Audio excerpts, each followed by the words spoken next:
Nearly 20% of cancers can be linked to infectious agents such as viruses. There are 7 viruses now conclusively tied to human cancers. And as new viruses enter into human populations, the incidence and causes of cancer will likely change accordingly. The foundation of modern tumor virology was laid over a century ago with the discovery of a cancer-causing chicken virus, for which a Nobel Prize was awarded.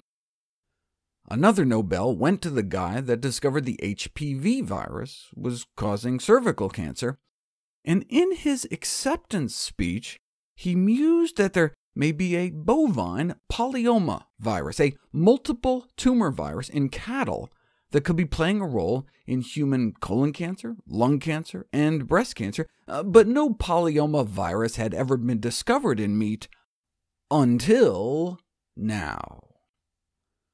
Polyoma viruses are a particular concern, not only because they are known to be carcinogenic, but because they can survive cooking temperatures.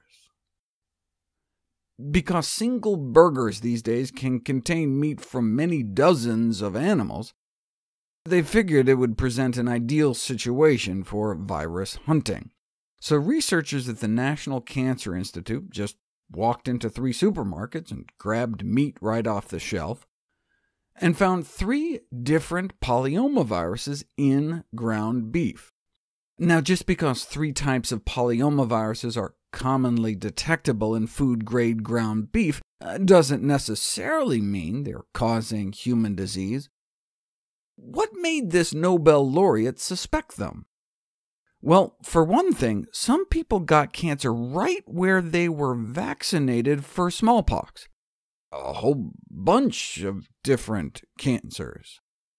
The vaccine was harvested from the skin of calves, and so maybe there's some cancer-causing cow virus.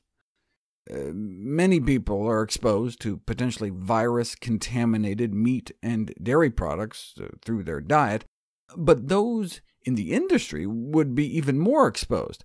So it would be interesting to see if these groups have higher cancer incidence, and indeed it now appears clear that those who work in the meat industry are at increased risk of developing and dying from a variety of cancers. Another reason to suspect the involvement of some kind of bovine infectious factor in colorectal cancer is the fact that countries that don't eat a lot of beef appear to have relatively low rates of colorectal cancer, and countries that all of a sudden started eating lots of meat had their rates shoot up. Mongolia appears to be the exception. Lots of red meat, yet low colon cancer rates, but there they eat yak, and maybe yaks don't harbor the same viruses.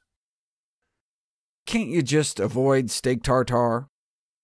Even steak cooked medium may not reach internal temperatures above 70 Celsius, and it takes temperatures above that to inactivate some of these viruses.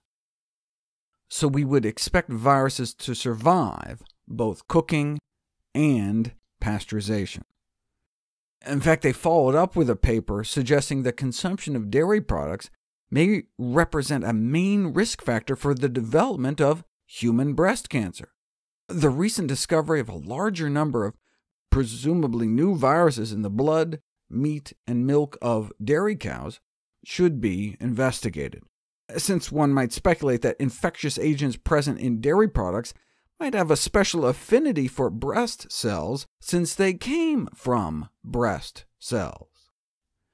The fact that people with lactose intolerance, who tend to avoid milk and dairy throughout their lives, have lower rates of breast cancer and other cancers could be seen as supporting this concept. Though there are certainly other reasons dairy may increase cancer risks, such as increasing levels of the cancer-promoting growth hormone IGF-1, or adversely affecting our gut microbiome, or for that matter, maybe the plant-based milks they're drinking instead could be protective. That's the problem with population studies. You can't tease out cause and effect. It doesn't matter how many viruses are found in retail beef, pork, and chicken if we can't connect the dots. Can't you just look for the presence of these viruses within human tumors? They've tried and found some, but even if you don't find any, that doesn't necessarily mean viruses didn't play a role. There's this viral hit-and-run theory of cancer development that suggests that certain viruses can slip in and out of our DNA to initiate the cancer, but be long gone by the time the tumor matures. So there's still a lot of work to be done. But if the link between bovine polyomaviruses and human disease pans out, the National Cancer Institute researchers envision the development of a high-potency vaccine. So just like the HPV vaccine may prevent cervical cancer from unsafe sex, one day, perhaps, vaccines may prevent breast and colon cancer from unsafe sirloin.